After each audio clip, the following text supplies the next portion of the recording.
let's go for a walk, guys, and I am going to show you the other field that we usually go for a walk, and now it is so beautiful because the canola that they planted there is already have their flowers. So yeah, let's go. So you can see the yellow one, and hold on, look at the sky.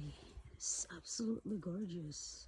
Canola field. So there you go, guys.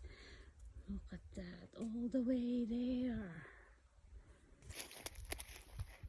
See? Gorgeous, gorgeous, gorgeous.